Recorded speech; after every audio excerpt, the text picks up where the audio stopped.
6 trained German shepherds surround a little girl. What happens next shocks the entire town. The fire was fast. Too fast.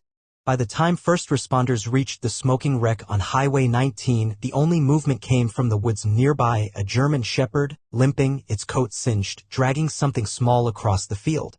It was Emily. 6 years old. Covered in soot. Alive.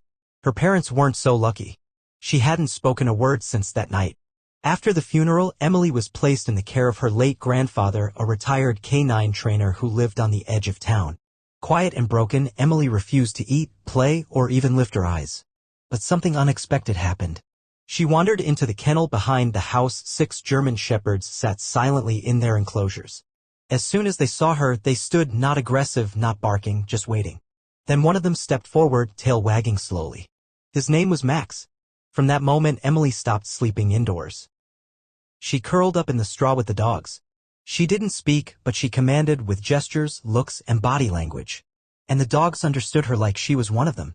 Within weeks, townspeople began noticing something strange. Every morning, Emily walked through town, barefoot, eyes steady, with 6 trained German shepherds surrounding her like silent shadows. They crossed roads, passed markets, and even waited at the church steps when she sat on the front pew alone. No leash. No voice. No fear. Shopkeepers paused. Mothers clutched their children. Some watched in awe, others in doubt. Rumors spread. Is it safe? Where are her guardians? This isn't normal. When an elderly man tried to grab her arm gently to ask if she needed help, the dogs moved as one, not to bite, but to block. Calm but immovable. Emily said nothing. She just walked away. Eventually, it escalated. A group of parents filed a petition for a public safety hearing. A judge, a few council members, and half the town filled the community hall. Emily sat alone at the front, the 6 dogs flanking her like statues. Her grandfather, now frail and silent himself, stood behind her. An official read aloud, concerns of danger. Mental trauma. The child's inability to speak.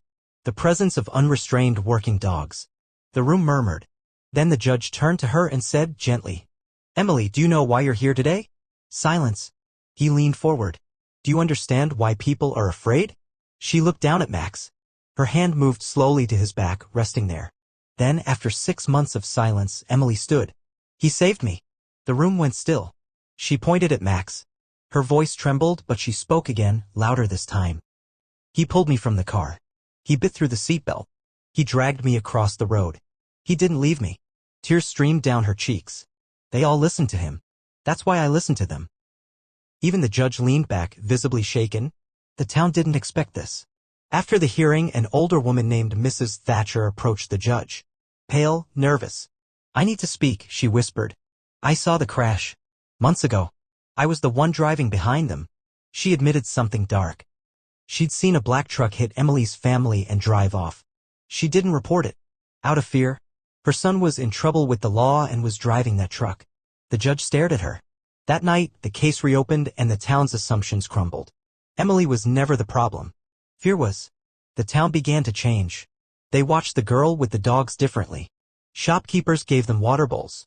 Children waved. Parents who once protested now nodded in respect as the quiet procession passed each morning. Emily still didn't talk much. But she smiled now. And when she did, her dogs wagged their tails like they'd just heard the greatest story ever told.